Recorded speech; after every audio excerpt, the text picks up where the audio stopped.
जयपुर आएंगे अमित शाह। दोपहर 1:15 पर एयरपोर्ट पहुंचेंगे गृह मंत्री अमित शाह। बीजेपी नेता करेंगे अमित शाह का स्वागत। दोपहर 1:40 पर विराटनगर पहुंचेंगे अमित शाह। 108 कुंडीय महामृत्युंजय रुद्र महायज्ञ में शामिल होने के लिए आ रहे हैं। एक साल में चल रहा है 108 कुंडीय महामृत्युंजय रुद्र महायज्ञ। तो शाम 4:25 पर जयपुर शहर लौटने का भी कार्यक्रम है। तो गृह मंत्री अमित शाह जहां एक तरफ बीजेपी अपना स्थापना दिवस सेलिब्रेट कर रही है, तो आज जयपुर आने का कार्यक्रम है जहां कई सारे प्रस्तावित आयोजन किए गए हैं, जिसमें शिरकत करेंगे गृह मंत्री अमित शाह और आज ही जयपुर भी लौटेंगे।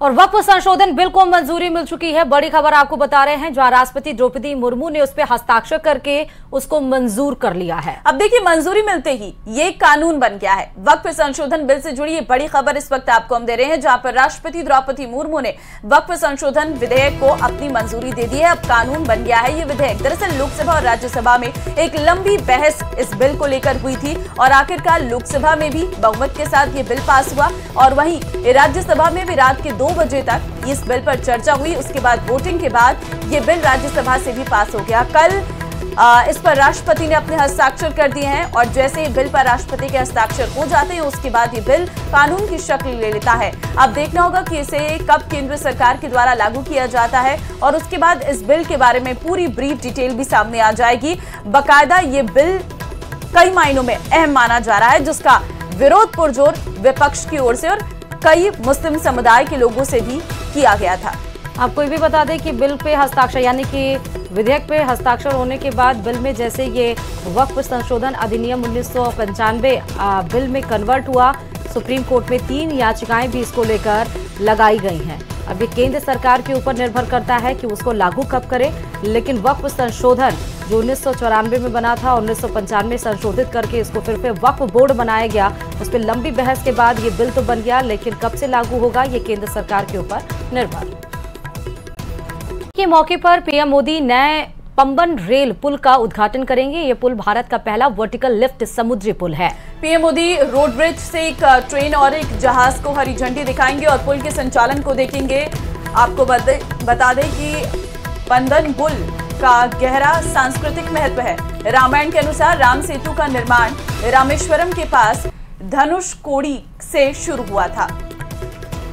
ब्रिज के उद्घाटन के बाद पीएम मोदी रामेश्वरम में रामानाथ स्वामी मंदिर में दर्शन और पूजन करेंगे। तस्वीरें आपके सामने है, जिसका उद्घाटन आज प्रधानमंत्री नरेंद्र मोदी के द्वारा किया जाएगा। पंबन पुल की बात करें, जिसकी विशेष महत्वता है पौराणिक कथाओं में भी, जहां से ये पुल त्रेता युग से संपर्क रखता है। पहला वर्टिकल लिफ्ट ब्रिज ये बनकर तैयार हुआ है और रामेश्वरम में आज पंबन ब्रिज का उद्घाटन करेंगे प्रधानमंत्री नरेंद्र मोदी और साथ ही उद्घाटन के बाद रामेश्वरम में रामानाथ स्वामी मंदिर में दर्शन और पूजन करने के लिए भी जाएंगे पीएम मोदी।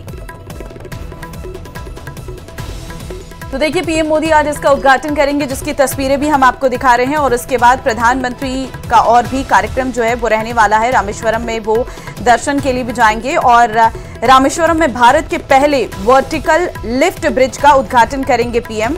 और आपको बता दें कि इसके साथ ही पीएम प्रदेश को 8,300 करोड़ रुपए से अधिक के विकास कार्यों की सौगात भी देंगे। आपको बता दें कि आज का ये कार्यक्रम तमिलनाडु के रामेश्वरम में रहने वाला है, जहां पर नए पंबन ब्रिज का उद्घाटन पीएम करेंगे। ये भारत का पहला वर्टिकल रेलवे लिफ्ट पुल होगा। आपको बता दें कि पीएम मोदी ने कल इस बारे में लिखा भी था। रामेश्वरम में बना नया पुल 1914 में बने पुराने पंबन ब्रिज की जगह लेगा।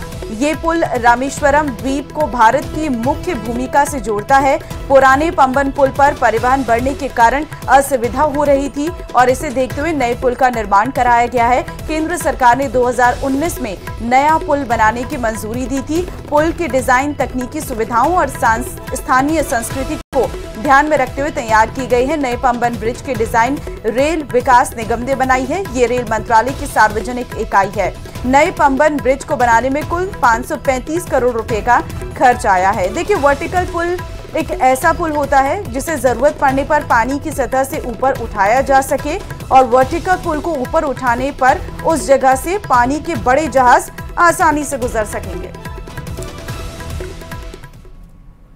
और वक्फ संशोधन बिल को मंजूरी मिल चुकी है। बड़ी खबर आपको बता रहे हैं, जहां राष्ट्रपति द्रौपदी मुर्मू ने उस पर हस्ताक्षर करके उसको मंजूर कर लिया है। अब देखिए, मंजूरी मिलते ही ये कानून बन गया है। वक्फ संशोधन बिल से जुड़ी ये बड़ी खबर इस वक्त आपको हम दे रहे हैं, जहां पर राष्ट्रपति द्रौपदी मुर्मू ने वक्फ संशोधन विधेयक को अपनी मंजूरी दे दी है। अब कानून बन गया है ये विधेयक। दरअसल लोकसभा और राज्यसभा में एक लंबी बहस इस बिल को लेकर हुई थी और आखिरकार लोकसभा में भी बहुमत के साथ ये बिल पास हुआ और वहीं राज्यसभा में भी रात के 2 बजे तक इस बिल पर चर्चा हुई। उसके बाद वोटिंग के बाद ये बिल राज्यसभा से भी पास हो गया। कल इस पर राष्ट्रपति ने अपने हस्ताक्षर कर दिए हैं और जैसे ही बिल पर राष्ट्रपति के हस्ताक्षर हो जाते हैं उसके बाद ये बिल कानून की शक्ल ले लेता है। अब देखना होगा कि इसे कब केंद्र सरकार के द्वारा लागू किया जाता है और उसके बाद इस बिल के बारे में पूरी ब्रीफ डिटेल भी सामने आ जाएगी।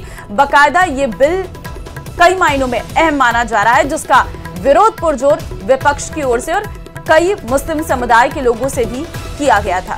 आपको ये भी बता दें कि बिल पे हस्ताक्षर यानी कि विधेयक पे हस्ताक्षर होने के बाद बिल में जैसे ये वक्फ संशोधन अधिनियम 1995 बिल में कन्वर्ट हुआ, सुप्रीम कोर्ट में 3 याचिकाएं भी इसको लेकर लगाई गई हैं। अब ये केंद्र सरकार के ऊपर निर्भर करता है कि उसको लागू कब करे, लेकिन वक्फ संशोधन जो 1994 में बना था, 1995 में संशोधित करके इसको फिर वक्फ बोर्ड बनाया गया। उस पर लंबी बहस के बाद ये बिल तो बन गया, लेकिन कब से लागू होगा ये केंद्र सरकार के ऊपर निर्भर। और आज बीजेपी का स्थापना दिवस है। स्थापना दिवस पर बीजेपी मना रही है सेवा सप्ताह। 6 से 12 अप्रैल तक सेवा सप्ताह का आयोजन किया जाएगा। सोशल मीडिया पर बीजेपी फॉर विकसित भारत कैंपेन भी बीजेपी की तरफ से चलाया जाएगा। हर कार्यकर्ता परिवार के साथ झंडा लगाकर फोटो खिंचवाएंगे। 7 अप्रैल को बूथ स्तर पर प्राथमिक सदस्यों का सम्मान होगा। 8 और 9 अप्रैल को मंडल पर सक्रिय सदस्यों का सम्मेलन होगा। हर बूथ पर 15 से 20 पेड़ लगाने और पालने की जिम्मेदारी होगी। तो बीजेपी का स्थापना दिवस और इस बार सेवा सप्ताह के रूप में स्थापना दिवस बीजेपी सेलिब्रेट कर रही है। 8 और 9 अप्रैल को मंडल पर सक्रिय सदस्यों का सम्मेलन किया जाएगा। हर जो कार्यकर्ता हैं उनको ये टास्क दिया गया है कि हर घर पे जाएंगे, झंडा लगाएंगे, उनके साथ फोटो भी खिंचवाएंगे। 6 से 12 अप्रैल तक सेवा सप्ताह का आयोजन बीजेपी के द्वारा मनाया जा रहा है। और अब बात बड़ी खबर की, राजधानी जयपुर से आज जयपुर आएंगे अमित शाह। दोपहर 1:15 पर एयरपोर्ट पहुंचेंगे गृह मंत्री अमित शाह। बीजेपी नेता करेंगे अमित शाह का स्वागत। दोपहर 1:40 पर विराटनगर पहुंचेंगे अमित शाह। 108 कुंडीय महामृत्युंजय रुद्र महायज्ञ में शामिल होने के लिए आ रहे हैं। 1 साल में चल रहा है 108 कुंडीय महामृत्युंजय रुद्र महायज्ञ। तो शाम 4:25 पर जयपुर शहर लौटने का भी कार्यक्रम है। तो गृह मंत्री अमित शाह जहां एक तरफ बीजेपी अपना स्थापना दिवस सेलिब्रेट कर रही है, तो आज जयपुर आने का कार्यक्रम है, जहां कई सारे प्रस्तावित आयोजन किए गए हैं, जिसमें शिरकत करेंगे गृह मंत्री अमित शाह और आज ही जयपुर भी लौट। दुर्गा नवमी पर जगह जगह पूजा हो रही है। चैत्र नवरात्र पर आज मां सिद्धिदात्री की पूजा अर्चना की जाती है। माता के दरबार में श्रद्धालुओं का तांता लगा हुआ है। तस्वीरें आपको दिखाएंगे अलग अलग जगह से किस तरह से श्रद्धालु आज माता के दरबार में पहुंचे हैं अपनी मनोकामना के लिए, मां से उनको धन्यवाद कहने के लिए कि उनके सर पर मां का हाथ बना हुआ है, उनके घर पर मां की आशीर्वाद है, उनकी कृपा है।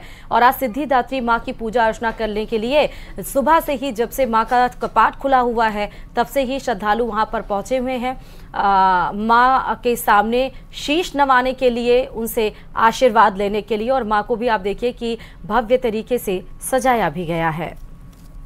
माता के दरबार में श्रद्धालुओं का तांता लगा हुआ है। आज रामनवमी का पर्व है और बड़े ही धूमधाम के साथ पूरे देश भर में मनाया जा रहा है। आपको बता दें कि पूरी नवरात्र जो है अलग अलग दिन माँ के अलग अलग स्वरूपों की पूजा की जाती है और आज माँ सिद्धिदात्री की पूजा की जा रही है। कल अष्टमी का पर्व था और आज नवमी का पर्व बड़े ही उल्लास के साथ मनाया जा रहा है। माता के दरबार में श्रद्धालुओं की भीड़ है। सुबह से ही भक्त माँ के दर्शन के लिए आ रहे हैं। ज्यादा जानकारी के साथ अजमेर से अशोक भाटी संवाददाता जुड़ चुके हैं। अशोक, आप किस मंदिर में हैं और आज सिद्धिदात्री माँ की पूजा किस तरह से की जा रही है? श्रद्धालुओं से भी बात करिएगा अशोक। जी बिल्कुल, आज नवमी का त्योहार है। नवमी पर सिद्धिदात्री की माता की पूजा अर्चना की जाती है। इस वक्त मैं बजरंगगढ़ स्थित अम्बे माता मंदिर में हूँ। ये प्रसिद्ध मंदिर है जहाँ पर 24 घंटे ये मंदिर खुला रहता है। यहाँ पर जो है भक्तों के आने का सिलसिला लगातार जारी रहता है। तो सीधे मैं आपको एक बार माता जी के दर्शन यहाँ पर कराऊंगा। दर्शन के लिए आपको सीधी तस्वीरें दिखाऊंगा। मनमोहक दृश्य जो है माता जी का है और बड़ी संख्या में कल भी यहाँ जागरण हुआ था। बड़ी संख्या में जो लोग हैं वो यहाँ पहुंचे थे और दर्शन का जो सिलसिला है वो लगातार यहाँ पर जारी रहता है। यहाँ पर जो है पास के लोगों के साथ साथ जो अन्य क्षेत्रवासी है वो भी पहुंचते हैं और यहाँ पर पूजा अर्चना करते हैं, माँ से आराधना यहाँ पर करते हैं। कुछ लोग भी यहाँ पर मौजूद हैं। डिप्टी मेयर जो अजमेर नगर निगम के हैं वो भी यहाँ पर दर्शन के लिए आए, उनसे बातचीत करते हैं। आज का पर्व रामनवमी का है और साथ साथ माता का आखिरी दिन है पूजा का। किस तरह से आराधना होगी? सिद्धिदात्री माता का आज नवरात्र का समापन है। आज रामनवमी भी है, बड़ा शुभ दिन है। और मैं माता रानी के दरबार में आज यहाँ पर आरती करने के लिए आया हूँ, अर्ज करने के लिए आया हूँ। रामनवमी में सीताराम मंदिर में भगवान राम के दर्शन करके इस देश की खुशहाली, अजमेर की खुशहाली, अजमेर की जनता की समृद्धि की कामना यहाँ करने के लिए आया हूँ। निश्चित रूप से माता रानी लगातार अजमेर को आशीर्वाद दे रही है, लगातार अजमेर को बढ़ने का आशीर्वाद दे रही है। ये अपने आप में बहुत शुभ दिन है। आज नवमी की पूजा के बाद यहाँ कन्या पूजन भी यहाँ होने वाला है। कल अष्टमी थी, कल अष्टमी को कन्या पूजन हुआ, आज नवमी में कन्या पूजन होने वाला। भव्य यहाँ पर जगराता यहाँ पर हुआ। तो ये भव्य हमारा सबसे प्रसिद्ध मंदिर हमारे यहाँ का अजमेर का है, चामुंडा माता के महत्व में। तो मुझे लगता है कि इस स्थान पर आकर के अपने आप को मैं पुण्य अर्जित करने वाला और अजमेर की समृद्धि। ठीक है अशोक, बने रहिए आप। जोधपुर से संवाददाता चंद्रशेखर भी जुड़ चुके हैं, उनके पास भी चले जाते हैं। चंद्रशेखर, किस मंदिर में हैं आप? और आज नवमी है और नवमी के साथ ही ये जो नवरात्र होता है उसका समापन भी होता है। माँ सिद्धिदात्री की आज पूजा हो रही है, किस तरह से भव्य रूप उनका सजाया गया है और बताइएगा जरा विस्तार से। देखिए, आज चूंकि नवरात्रि का जो नौवां नौरता है और इसके साथ ही जो नौरता में की जाने वाली तपस्या पूर्ण होने वाली है। इस वक्त हम जोधपुर के मेहरानगढ़ दुर्ग की तलहटी पर है, जो जहां पर मां चामुंडा के दर्शन करने के लिए जोधपुर शहरवासी जो है उमड़ पड़े हैं। यहां पर जो तमाम जो व्यवस्थाएं आप देख सकते हैं किस तरह से जिगजैग लाइनें बनाई गई है ताकि जो भक्त है वो किसी भी तरह किसी भी हादसे का शिकार ना हो, इसको लेकर और व्यवस्थाएं बनी रहे, इसके लिए यहाँ पर जिगजैग लाइनें बनाई गई है। जो भक्त लोग हैं लगातार यहाँ पर इस लाइन के माध्यम से पहुंच रहे हैं। कुछ लोगों से बात करेंगे। सर, आज नवरात्रि है मैम, माँ सिद्धिदात्री की पूजा की जाती है, चामुंडा माता के दर्शन करने के लिए आप पहुंचे, क्या मांगा है आपने माता जी? हमने तो बहुत कुछ मांगा है। माता हमारी इच्छा पूरी कर और सबकी मनोकामना पूर्ण करे। इसके साथ कुछ लोग हैं और उनसे बात करेंगे। चामुंडा माता को लेकर जोधपुर शहरवासी में एक विशेष प्रेम है। बहुत प्रेम है साहब। तो उन्हीं जैसे नवरात्र आता है उन्हीं के दर्शन करने के लिए जल्दी से जल्दी आने की कोशिश करते हैं। बिल्कुल, नवरात्रा का मौका है और माँ चामुंडा के दर्शन से शुरुआत। जो युवा लोग, सबसे बड़ी बात है जो नवरात्र से जो चामुंडा माता के दर्शन से शुरुआत आती है। जी बोलिए, किस तरह का आपके मन में भाव है, किस तरह से नवरात्र को आपने पूरा किया है? बहुत श्रद्धा अनुसार हो रहा है, बहुत खुशी मिल रही है। आप आए हुए माता जी के दर्शन करके हुए, हम बहुत श्रद्धा से आए हैं वहाँ पे माता जी के आस लेके। यहाँ पे हम कुछ अच्छा हो। यहाँ पर विशेष तैयारियां की गई है। हम माता जी के दर्शन करने के लिए बहुत काफी दिनों से।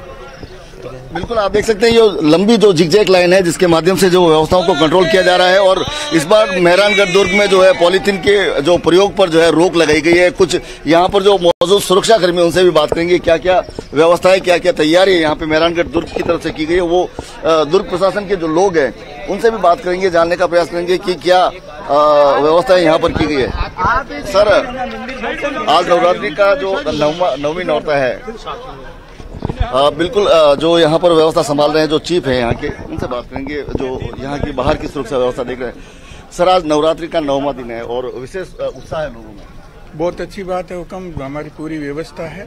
बाकी इसके लिए जो है कमेंट्स जो है वो हमारे डिटेल्ड अधिकारी हैं वो कर पाएंगे। यहाँ पर जो तमाम व्यवस्थाएं की गई है, तमाम सुरक्षा की व्यवस्थाएं की गई है। जिस तरह से यहाँ पर आप देख सकते हैं कि जो अंदर पॉलीथीन के प्रयोग पर जो है निषेध लगाया गया है। इसके साथ ही 7 बजते ही यहाँ पर जो जिग लाइन के लिए जो जिगजैग बनाए गए वो पूरी तरह से भर चुके थे और लोग जैसे ही दरवाजा खुला मां चामुंडा के दर्शन करने के लिए लोग वहां पर पहुंचने लगे। जी मुझे चंद्रशेखर ये भी बताइएगा कि मेहरानगढ़ दुर्ग की विशेष महत्वता क्या है, क्योंकि श्रद्धालुओं का तांता काफी ज्यादा संख्या में देख सकते हैं हम। देखिए, बात करें तो जो मेहरानगढ़ दुर्ग है इसमें जो मां चामुंडा का मंदिर है, मां चामुंडा को जोधपुर की रक्षा की देवी माना जाता है, जोधपुर की रक्षक माना जाता है। माना जाता है कि जो भारत और पाकिस्तान के मध्य युद्ध हुआ था उस दौरान जोधपुर में सैकड़ों बम जो है गिराए गए थे, लेकिन एकमात्र बम विस्फोट हुआ था वो भी जोधपुर सेंट्रल जेल, जो कि जोधपुर उस समय तत्कालीन समय में जोधपुर एक दुर्ग के परकोटे के भीतर बसा हुआ था और आबादी से दूर जाकर जो है एक बम फटा। इसके अलावा शहर में जो जितने भी बम गिरे वो सारे फूस निकल गए थे। तो कहीं ना कहीं लोगों का मानना है कि मां चामुंडा ही जो है हमारी रक्षा करती है और जिसके चलते एक लोगों में एक विशेष आस्था है। शहरवासी जो है नवरात्रा के दौरान मां चामुंडा के दर्शन करने के साथ अपने दिन की शुरुआत करते हैं और जो व्रत करने वाले लोग होते हैं वो अपने व्रत को पूरा मां चामुंडा के दर्शन करके करते हैं। और सबसे बड़ी बात करें, जो लोग यहाँ पर मेहरानगढ़ दुर्ग नहीं पहुंच सकते, जो पुराने जो बुजुर्ग लोग हैं वो अपने घरों की छत से मां देवी के मंदिर का जो ध्वजा है उसका दर्शन करके जो है अपने व्रत को पूरा करते हैं। जी ठीक है, आपके पास लौटेंगे और फिलहाल आपका बहुत धन्यवाद हमें तस्वीरें दिखाने के लिए और भक्तों से बात करवाने के लिए। अशोक, आपका भी बहुत धन्यवाद माँ की तस्वीर दिखाने के लिए, भक्तों से बात करने के लिए। तो फिलहाल आज माँ दुर्गा का नवा स्वरूप माँ सिद्धिदात्री की पूजा की जा रही है। 90 दिन की पूजा में माता सिद्धिदात्री को पूरी, चने और हलवे का भोग लगाया जाता है और ये भोग कन्याओं को भी दिया जाता है और इस दिन कन्या पूजन भी किया जाता है। इसे करने से माँ के 9 दिनों की पूजा पूरी होती है। तो आइए जानते हैं कैसे करें नवरात्र के 9वें दिन पूजा।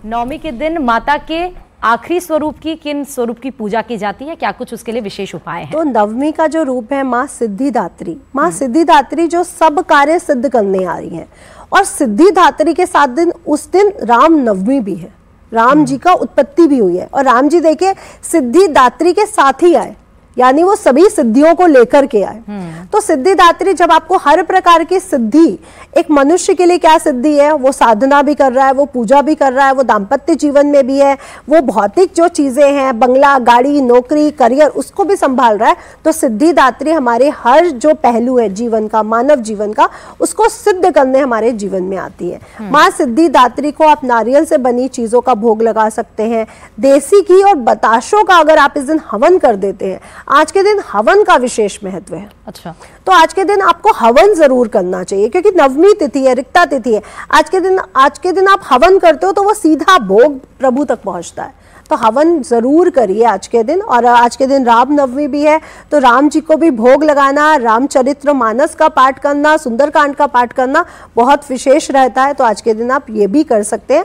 माँ को कमल का पुष्प, गुड़हल का पुष्प और गुलाब के पुष्प बहुत प्रिय है सिद्धिदात्री को, वो भी आप चढ़ा सकते हैं। पीली हल्दी से बनी हुई चीजें माँ को भोग जरूर लगाए। तो पीला भोग अगर आप लगाते हैं, पीला हलवा बना लेते हैं, चने और हलवे का भोग लगता है माँ को, इस दिन उनको ये भोग जरूर लगाएं। हमारे जीवन में हर प्रकार की भौतिकता बढ़ती है। पूरे देश में आज रामनवमी का त्योहार धूमधाम से मनाया जा रहा है। हर साल की तरह चैत्र पक्ष की शुक्ल नवमी पर भगवान राम का जन्म अयोध्या में राजा दशरथ के घर में हुआ था और ऐसे में रामनवमी को लेकर अयोध्या में विशेष इंतजाम भी किए गए हैं। आज रामलला का सूर्य तिलक किया जाएगा और इसके अलावा सांस्कृतिक कार्यक्रम के साथ दीपोत्सव का भी आयोजन होगा। प्रशासन ने इस बार रामनवमी पर्व को लेकर बेहद खास तैयारी की है। श्री राम जन्मोत्सव के मौके पर देश विदेश से आने वाले लाखों श्रद्धालुओं पर ड्रोन के माध्यम से राम पथ पर सरयू के पवित्र जल की फुहारें डाली जाएंगी और इसके अलावा राम कथा पार्क में सांस्कृतिक कार्यक्रम आयोजित होंगे और प्रदर्शनी भी लगाई जाएगी। आने वाले श्रद्धालुओं के लिए राम मंदिर में सुगम दर्शन के लिए विशेष इंतजाम किए गए। वहीं शाम को सरयू के तट पर दीपोत्सव होगा जिसमें एक साथ 1.5 लाख दीप जलाए जाएंगे। तो माता के मंदिरों में जिस तरह जयकारे लग रहे हैं, आज रामनवमी पर भी आप देखिए अयोध्या दुल्हन की तरह सज धज कर तैयार है। आज रामनवमी पे रामलला जो अपने गर्भगृह में 500 साल के बाद विराजमान हुए थे, आज उनका दीपोत्सव होगा, उनके ऊपर सूर्य तिलक उनका होगा। सूर्य की किरणें जिस तरह से उनके ऊपर पड़ी थी जब वो गर्भगृह में विराजमान हुए थे, आज भी उसी तरह का नज़ारा आपको देखने को मिलेगा।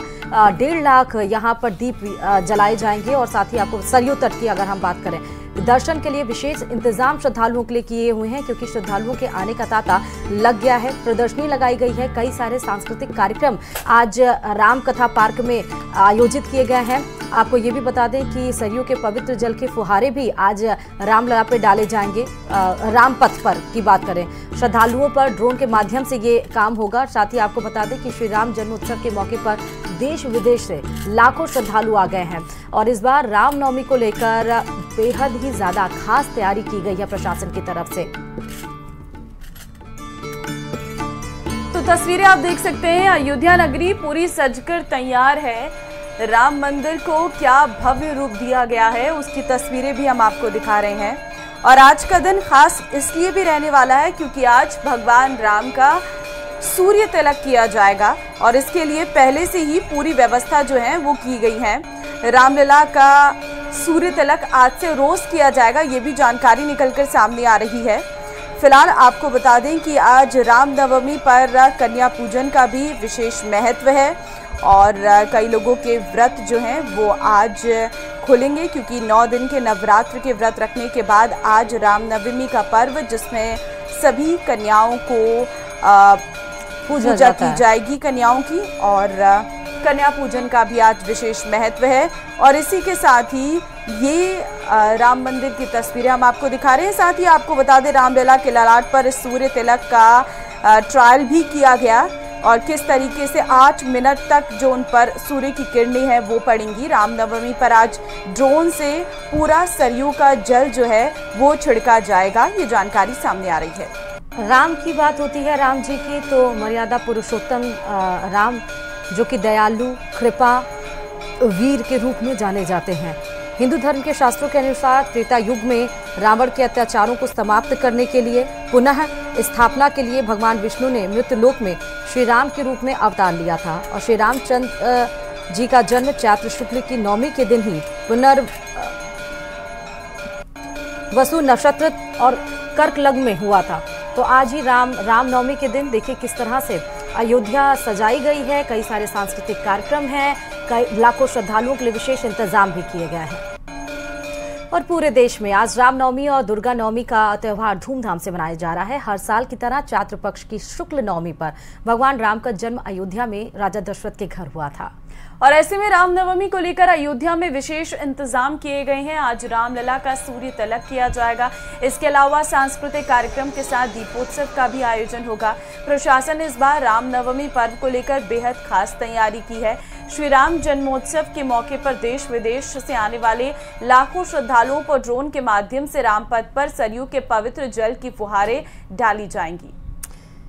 तो रामनवमी, इसके अलावा राम कथा पार्क में सांस्कृतिक कार्यक्रम आयोजित होगा। रामनवमी के त्यौहार का महत्व हिंदू धर्म सभ्यता में महत्वपूर्ण रहा है। इस पर्व के साथ ही मां दुर्गा के नवरात्रों का समापन भी होता है। हिंदू धर्म में रामनवमी के दिन पूजा अर्चना की जाती है। इस समय आपकी टीवी स्क्रीन पर 6 तस्वीरें हैं देश के अलग अलग राज्यों की, जहां पर आप देखिए उत्तर प्रदेश से लेकर मध्य प्रदेश, झारखंड से महाराष्ट्र, महाराष्ट्र से लेकर मुंबई और फिर कोलकाता की भी तस्वीरें हैं। बंगाल की, बिहार की भी तस्वीरें आप देखिए जहां पर पुलिस जाब्ता तैनात कर दिया गया है। कहीं पर भी किसी भी तरह का उपद्रव भी ना उत्पन्न हो, माहौल बिल्कुल शांतिमय रहे, भगवामय रहे इस तरह से। और इसीलिए देखिए हर जगह पर पुलिस फोर्स डेप्यूट किया गया है ताकि किसी भी तरह से अगर अराजक तत्व खड़े भी हो तो